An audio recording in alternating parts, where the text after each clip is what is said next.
di malam Selasa di tanggal 27 Juli, di mana saat ini Santara alhamdulillah baru berusia 3 tahun dan kami menyatakan perjuangan masih panjang untuk menolong UKM akar rumput. Kami baru saja menyalurkan total 3 tahun itu tidak sampai 200 miliar. Kami membutuhkan UKM yang masih membutuhkan dana, karena sekali lagi kami melihat bahwa UKM lah bisnis yang survive di masa krisis, yang tetap eksis di masa krisis adalah UKM. Terbukti tahun 98 UKM yang survive, tahun 2008 sewaktu subprime mortgage menimpa dunia UKM-nya survive, dan tahun ini, tahun COVID, tahun pandemi, itu pun UKM yang bisa survive. Dan kita tahu UKM saat ini dianaktirikan oleh old mine karena kita tidak bisa minjam kredit dibatasi, hanya daerah-daerah tertentu, harus punya jaminan dan lain sebagainya. Kalau sahabat punya masalah keuangan dan perlu pendanaan, Anda mau scale up, Anda mau meningkatkan penjualan, mau menambah cabang, apapun itu, yuk UKM datang. Anda mendaftar hari ini 10.000 UKM pun Santara bisa menelan dan membantu itu semua. Kami akan gulung komeng kerja keras seperti pemerintah saat ini membantu rakyatnya. Kita membantu sisi UKM-nya saja. Kami siap, dan kami tadi rapat semua di keluarga besar Santara untuk mulai hari ini, tanggal 27 Juli 2021, 3 tahun usia Santara. Kami siap tidak tidur siang malam, membagi jam kerja untuk membantu teman-teman agar UKM-nya bisa sukses, eksis di tengah krisis dengan pendanaan. Yang kedua adalah, kita tahu teman-teman investor, teman-teman yang mempunyai portfolio keuangan, kami sangat menyarankan Anda saat ini mungkin punya tabungan, deposito, mencari tempat investasi. Anda tidak perlu investasi besar yang beresiko, seperti misalnya di dunia properti Anda harus beli tanah dulu, seperti di usaha-usaha yang lainnya. Sementara uang atau modal Anda terbatas, katakanlah kecil, di bawah 10 juta, di bawah 20 juta gitu ya, di mana investasi yang lain besar-besar. Urun dana adalah kita bersama-sama bergandengan tangan membantu UKM. Jadi underlying uang kita adalah UKM, dunia nyata, dunia real. Jadi kalau Anda punya 10 juta, 2 juta, 1 juta, berapapun itu, kalau di deposito nggak ada artinya, ditaruh di ATM atau habis gitu ya, ditaruh di BNI apalagi gitu. Nah, cobalah portfolio Anda, keuangan Anda mulai dibagi-bagi. Jadi misalnya letakkan sedikit di UKM Santara. Anda bisa pilih, sebentar lagi listing-listing di Santara itu akan bertaburan. Anda pilih sendiri. Di dalam investasi, Santara hanya penghulu. Santara tidak membuat menyarankan ini yang baik, ini yang buruk. Anda sebagai investor lah yang berhak memilih pasangan Anda. Kalau Anda adalah cowok investor, maka UKM adalah ceweknya gitu ya. Cari yang cantik, yang pinter, yang terus belajar gitu ya, untuk jadi pasangan investasi Anda. Jadi saya sangat sarankan kalau Anda berminat menjadi investor di Santara, hubungi nanti di IG-nya Santara, ada nomor investor. Kalau Anda mau invest, Anda nggak usah pikir, wah saya nggak punya duit 100 juta, kita nggak butuh. Sahabat, kita yang butuh adalah uang-uang yang nganggur, yang receh, ketimbang ditaruh di tabungan Anda di celengan babi itu, namanya juga celeng gitu ya. Anda pindahkan aja 1.500.000 uang Anda itu pindahkan ke UKM. Jadi ada dua hal. Satu, Anda bisa dapat dividennya. Dua, Anda menolong ekonomi saudara kita sendiri, para UKM. Jadi itulah filosofi Santara dan niat Santara untuk membantu. Dan Santara saat ini kami ingin melaporkan juga bahwa dalam 2-3 tahun ke depan, dan mulai dari ulang tahun yang ketiga ini, kita akan membuat Santara Internasional. Jadi Santara Viet di Vietnam, Santara Thai di Thailand, dan Santara Filipina. Itu 3 negara akan kita buat duluan. Jadi kita ingin Santara ini go internasional. Itu kita udah siapkan, kita udah ada mitranya. Jadi bukan hanya Gojek bisa di Vietnam, Santara pun bisa, karena Santara punya keunikan. Ini adalah equity crowdfunding pertama di Indonesia dan terbesar, dan kita bercita-cita ingin menjadi yang terbesar di ASEAN atau di regional. Dan ini hanya membuktikan bahwa Indonesia bukan jago kandang. Indonesia di bawah New Mind itu ekspor kita. Buktinya Santara, karena di Vietnam, di Thailand, dan di Filipina tidak ada. Jadi kita go global, company kita dari sana ya dong untuk dong ya. Jadi Vietnam untuk Vietnam, Thailand untuk Thailand. Dia hanya pakai softwarenya kita, dan mereka sangat antusias sekali. Nah, bayangkan kalau nanti ada 10.000 perusahaan Vietnam listing di Vietnam, tapi di Indonesia cuma 1.000. Yang ada masalah adalah orang Indonesianya. Orang Indonesia akan mikir kali ya, banyakan mikir, banyakan analisa, kepinteran kali ya, jangan-jangan. Karena itulah saya pikir ke depan, mbok kurangi mikir gitu ya, berprasangka baik, banyak baca, terus banyak berdiskusi yang sehat. Jangan ngikuti buzzer nggak buat kita pinter gitu ya. Buzzer membuat kita hanya jadi kuda-kuda terus, curiga terus gitu. Jadi sahabat semua, kita lanjut lagi. Santara Go Internasional ini dikawal oleh seorang profesional yang khusus untuk melaksanakan di bidang internasional ini, dan kami serius sekali untuk membuat Santara menjadi perusahaan regional gitu ya. Kemudian ada lagi yang menarik, Santara adalah satu-satunya yang maaf agak meler ini. Jadi Santara satu-satunya saat ini yang siap dengan secondary. Secondary itu begini. Kalau Anda invest, Anda ingin exit, itu exitnya bisa di secondary. Jadi investasi itu ada dua. Satu dari dividen, di mana Anda dapat benefitnya dividen. Dua adalah kenaikan dari nilai saham tersebut. Dan kenaikan nilai saham tersebut bisa Anda lepas di mana? Di secondary market. Jadi kalau Anda misalnya saat ini di IDX atau di Bursa Efek Indonesia, Anda membeli saham katakanlah BCA gitu ya, harganya lupa saya sekarang berapa, 30.000 atau 29.000 kali. Begitu Anda membeli, suatu hari harganya menjadi 30.000 atau 31.000, ada untung 1.000-2.000 perak. Anda selain dapat dividen dari BCA, Anda juga bisa exit, dapat 1.000 atau 2.000 rupiah per lembar saham yang Anda beli. Jadi Anda dapat capital gain-nya gitu ya. Nah, capital gain itu eksekusinya ada di secondary market. Jadi kalau Anda sekarang pemain kripto, Anda doge, Anda beli Bitcoin di harganya harga dari langit, misalnya 100 juta, sekarang harganya 101 juta, Anda jualan untung 1 juta. Itu namanya secondary market. Anda melepas secondary market. Nah, sebentar lagi Santara akan meluncurkan secondary market. Izin kita dari OJK sudah lengkap. Jadi bisa dibayangkan saat ini ada 1 juta sahabat kita yang bermain di kripto gitu ya. Uangnya tentunya saham-saham internasional. Koin-koin yang Anda main adalah koin internasional. Jadi uang Anda sebenarnya menguntungkan negara lain. Terus kemudian di Bursa Efek Indonesia juga ada sekitar 1,2 juta investor yang setiap hari ada di floor saham untuk jual beli sahamnya. Dan kita berharap sewaktu Santara secondary-nya dibuka, itu adalah teman-teman yang portfolio keuangannya tadi bermain mengharapkan capital gain, Anda bisa menolong UKM karena yang Anda beli adalah saham UKM. Benar-benar ada sektor realnya, yaitu membantu sahabat UKM di Indonesia. Dan apa yang terjadi kalau di Vietnam, Thailand, dan Filipina kita bisa bersama-sama, ini terlalu mulus kalau kita bilang sekarang ya, anggap 3-4 tahun lagi lah sampai 2026, 2027, itu kita akan menjadi the biggest bursa UKM di dunia. Dan ini akan membuktikan bahwa Indonesia sekali lagi bukan jago kandang. Indonesia memang layak 2045 menjadi superpower country. Sekali lagi, Indonesia tahun 2045 layak menjadi superpower country. Sayangnya saat ini ya, sudah 20 tahun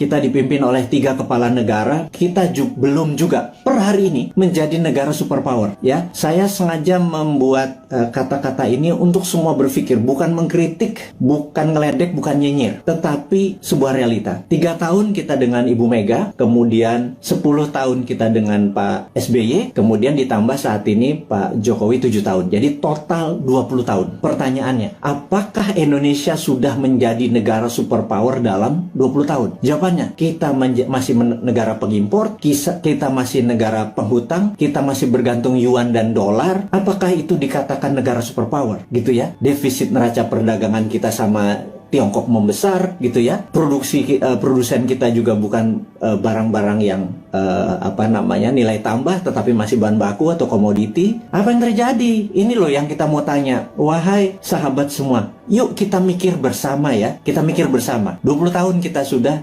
dipimpin oleh pemimpin besar. Ibu Mega adalah pemimpin wanita yang powerful. Pak SBY gitu ya, juga sangat powerful, 10 tahun dia memimpin. Kemudian Pak Jokowi juga sangat powerful, udah 7 tahun dan masih 3 tahun lagi. Total 20 tahun saat ini. Pertanyaannya kita, apakah sudah jadi negara superpower? GDP per kapita waktu Bu Mega itu adalah 1.700. Kemudian sama Pak SBY dibikin sekitar 3.700. Kemudian saat ini Pak Jokowi naik 15% lah. 7 tahun naik 15%, jadi sekitar 4.000-an gitu ya. Kalau Pak SBY naiknya 220%. Kemudian Bu Mega naik sekitar 15% 3 tahun. Jadi saat ini kita ulangi lagi, apakah Indonesia menjadi negara superpower selama 20 tahun 3 presiden ini berkuasa? Nah, kemudian di 2024 para calon-calon yang ada itu genre politiknya adalah mirip dengan ketiganya. Misalnya kita sebut aja Pak Prabowo, ya dia adalah ke Ibu Mega gitu ya. Kemudian ada AHY mungkin ya, itu dia ke arah Pak SBY. Kemudian ya ada nama-nama seperti Pak Ganjar, Erick Thohir dan lain sebagainya, seperti istana sekarang atau Pak Jokowi genrenya. Apakah dengan mereka menjadi presiden 2024 sekarang yang ada di etalase politik sekarang ini, apakah selama 20 tahun ke depan akan membuat Indonesia menjadi negara superpower? Tanya deh gitu ya. Anda kan ngefans tuh ya sama Pak Ridwan Kamil, ngefans sama Pak Ganjar. Nggak salah ngefans sama mereka. Saya juga ngefans loh, teman saya semua gitu ya. Tanya 5 tahun dengan mereka, 10 tahun dengan mereka itu akankah membuat Indonesia menjadi negara superpower gitu ya. Nah, pertanyaan berikutnya, emang ada negara dalam 20 tahun menjadi negara superpower gitu ya? Itu kan, ini Sontoloyo ngomong doang lu si Bosman ini, emang ada negara dalam 20 tahun menjadi negara superpower? Oke, saya ini membaca buku saya pembaca buku cukup gila gitu ya, dan dari video IG live terakhir dan hingga saat ini saya lagi membaca buku Deng Xiaoping the Transformation of China dari Ezra Vogel. Bukunya 700 halaman, saya baru baca 500 halaman. Very powerful sekali Deng Xiaoping ini. Dan ini yang saya mau ceritakan, apakah dalam 20 tahun emang ada negara menjadi superpower? Oke, jawabannya adalah begini. Sahabat semua, di tahun 1918 Perang Dunia Pertama berakhir. Dan disitulah Jerman kalah perang. Jerman harus menanggung hutang atau biaya Perang Dunia Pertama yang rusak tadi ke negara pemenang perang. Jadi sudah Jermannya miskin, Jermannya harus membayar kerusakan yang dia buat. Jadi Jerman kalahnya 2. Udah rata tanah di Jermannya, Jerman harus bayar hutang. 1918. Kemudian 1933 Jerman menyerang Polandia, 36, 39 masuklah Perang Dunia Kedua gitu ya, sampai tahun 45. Udah, kita sederhanakan aja. Dari 1918 sampai 1938 itu 20 tahun. Jerman menjadi negara superpower. Betul nggak? Dia bisa mengalahkan Eropa kok dalam 20 tahun dari negara miskin, dari nol. Pertanyaannya, apakah waktu Jerman selama 20 tahun itu untuk menjadi negara superpower, Jerman ngutang IMF, Jerman minjem yuan, Jerman pakai teknologinya Tiongkok? Mikir nggak tuh? Ada nggak sih yang mikir? Apakah Jerman dagang, jual 10 modal 5, untung 5 ditabung untuk membangun Jerman yang modern, membuat alat perang yang kencangnya bukan main, membuat kekuatan militer dan bangunan terbesar di Jerman hanya dalam 20 tahun. Saya ulangi lagi, pakai IMF, pakai ngutang, pakai yuan. Enggak kan? Oke, mulai nemen ini Bosman ini kalimatnya. Nyindir tapi ya biar logik lah. Pengagum-pengagum pejabat sekarang tuh biar mikir gitu lah. Bukan saya ngenyek gitu ya. Saya cuma ngingetin. Karena nggak ada yang tahu tuh, nggak ada yang ngomong juga gitu ya. Apa karena terlalu sibuk saat ini banyak cuan yang mereka harus bagi-bagi sehingga lupa belajar gitu ya. Ya wis, Bosman aja yang baca, Bosman yang belajar, saya kasih ke teman-teman semua gitu ya. Berikutnya adalah Jepang. 1945 Jepang rata tanah. Jepang rata tanah. Hiroshima Nagasaki itu rata tanah. Pusat perdagangan dia udah nggak produksi lagi. Kemudian 1964, 19 tahun, ada yang namanya Olimpiade Tokyo. Seperti sekarang ini ada Olimpiade Tokyo. Anda harus nonton. Waduh, itu atletnya model semua itu. Ada Alika Smith, ada Robin dari Kanada, ada yang Jerman. Udahlah, Anda nonton lah. Jangan kebanyakan nonton acara sinetron di Indonesia, itu nggak ada pelajaran apa-apa itu. Sekarang udah sehat, kita semangat nonton lah Olimpiade yang saat ini ada di Tokyo gitu ya. Oke, balik lagi ke selama 19 tahun, kemudian tahun Jepang membangun di tahun 1964 Jepang mengadakan Olimpiade Tokyo, dan itu adalah Olimpiade modern pertama di dunia. Atlet-atlet yang datang ke sana terkagum-kagum kok bisa Jepang menjadi negara yang sangat maju gitu ya dalam tahun 64 itu. Dan kemudian tahun 80-an alias 20 tahun setelah itu, kita bicara tahun 80-an, ada Sony, ada Toyota itu menguasai dunia seperti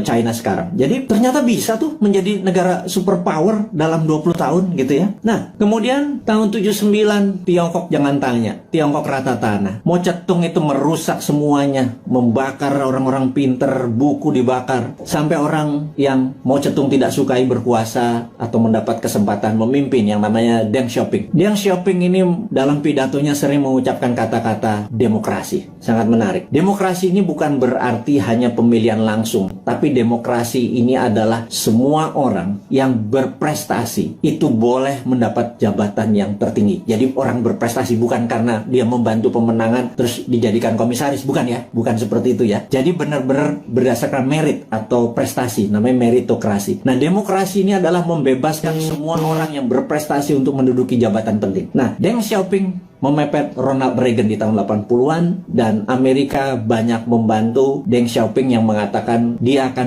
mengikuti apa yang negara demokrasi mau. Ini yang saya bilang dia main 3 kaki. Kemudian dia harus memilih, dia berpihak ke Rusia, Soviet, atau ke Amerika. Dia main 2 kaki. Ke Soviet sesama komunis, ke Amerika pura-pura ikut demokrasi. Di tahun 1989, Deng Xiaoping menghadapi sebuah dilema yang besar di mana demokrasinya meminta banyak korban, dan disitulah ada 2 pilihan: soft power, ikut demokrasi, atau hard power, China mulai berdiri sendiri. Akhirnya Deng memilih pilihan kedua. Disikat 10.000 mahasiswa di Tiananmen Square, dan disitulah muncul Tiananmen Papers. Jadi efeknya adalah seluruh investor keluar dari Tiongkok pada saat itu, China alone, China sendirian. Di tahun 89, para petinggi PKC, Partai Komunis Cina, memutuskan fuck IMF. Nah, kalimat gue ngomong gini nggak apa-apa ya. Kemudian dia mengatakan waktu ada Tiananmen, Gorbachev itu ada di Tiongkok. Deng Xiaoping di bukunya bilang Gorbachev goblok katanya gitu. Nah, akhirnya benar, perestroika dan glasnosnya Gorbachev merubuhkan Uni Soviet gitu ya. Sementara Deng Xiaoping dengan protokol Tiananmennya membuat China 89 ya, sendirian, semua ditinggalin sama perusahaan-perusahaan asing. Dia mulai memprinting renminbi dengan yuan dan lain sebagainya. Itu udah saya lama ceritakan. Puncaknya adalah tahun 2008 pada saat Olimpiade Beijing. Jadi tahun 1989 sampai 2008 adalah 19 tahun. Oke, kita buletin aja. 20 tahun. China menjadi negara superpower. Sekali lagi, sejak saat itu sampai sekarang 20 tahun kemudian, 2013, China punya policy mulai ofensif, mulai menyerang, mulai keluar untuk membuktikan kedikjayaannya dia. Selama 3.000 tahun, Tiongkok adalah negara trader terbesar di dunia. 200 tahun terakhir, Eropa masuk ke Shanghai, ke Beijing, dikasih narkoba, opium, membuat goblok orang-orang Tiongkok, dan membuat Deng Xiaoping bilang, kita harus merebut balik. Kemudian apa yang terjadi 20 tahun setelah tahun 89, tahun 2008 adalah puncak ekonominya Tiongkok, dan sekarang dia terus berjalan 20 tahun kemudian. Dalam 40 tahun, Tiongkok kembali menjadi negara trading terbesar di dunia dan negara kedua terkaya setelah Amerika. Sekali lagi, sahabat semua, ini membuktikan bahwa dalam 20 tahun harusnya Indonesia bisa menjadi negara superpower. Setidaknya road to become superpower country. Nah, 3 tahun Bu Mega, 10 tahun Pak SBY, dan 7 tahun Pak Jokowi, dia sudah do the right thing. Sekali lagi, sudah do the right thing. Ke depan, 20 tahun ke depan, sampai 2045, Indonesia untuk menjadi negara superpower. Apakah genre old mind Anda masih mau pakai? Kalau Anda mau pakai ya silakan, karena ini kan demokrasi, gitu ya. Tetapi kalau Anda mau memakai new mind, ini persis seperti apa yang Tiongkok lakukan, seperti Jerman lakukan, seperti Jepang lakukan. New mind punya konsepnya. Monggo, yang menjadi presiden yang Anda sekarang ada di etalase, monggo. Tetapi kalau mau pakai konsepnya new mind, kita sudah lengkap. Inilah sahabat semua, sahabat-sahabat Bosman, kaum Sontoloyo dari Republik Sontoloyo ini. Saya minta Anda semua sekarang mempromosikan ini semua. Bukan karena Bosman mau jadi presiden. Enggak, lupakan. Enggak penting. Yang penting kita cuma sejahtera. Untuk sejahtera itu harus punya konsep menjadi negara besar di tahun 2045. Gitu ya. Nah, untuk itu, sekali lagi, sangat rinci. Gimana caranya? Yaitu contohnya adalah kita tahu UKM saat ini 97%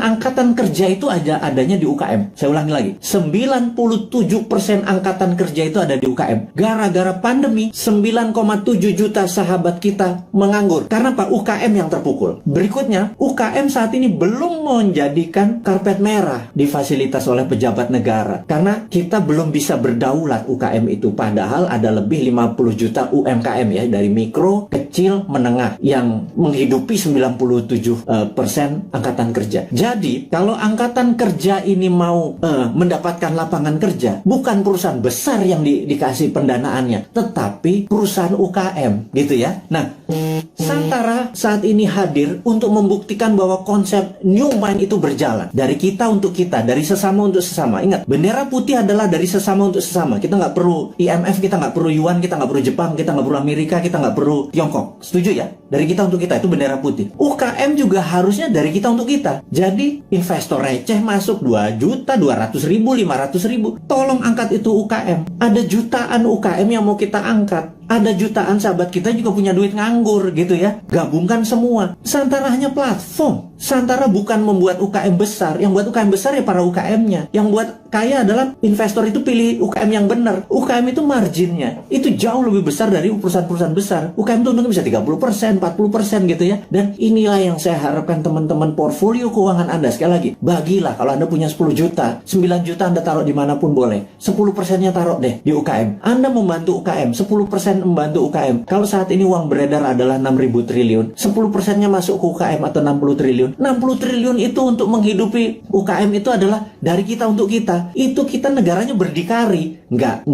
kita jadi ekspor, kita nggak ngutang gitu loh. Nah, sahabat semua, di ulang tahun Santara ketiga dengan berapi-api si Bosman Sontoloyo ini ngapunten minta izin tanpa niat menyinggung siapapun, tetapi kita mengkritik diri kita sendiri bahwa yuk 20 tahun kita ucapkan terima kasih kepada pemimpin-pemimpin kita yang telah membawa kita ke saat ini, kita masih utuh negaranya, dan ke depan kita harus mempunyai konsep baru. Konsep baru ini adalah yang kita akan lakukan adalah membangun akar rumput, gitu ya. Membangun akar rumput ini adalah bisnis akar rumput, kita bantu adalah investor akar rumput, kita bantu. Jadi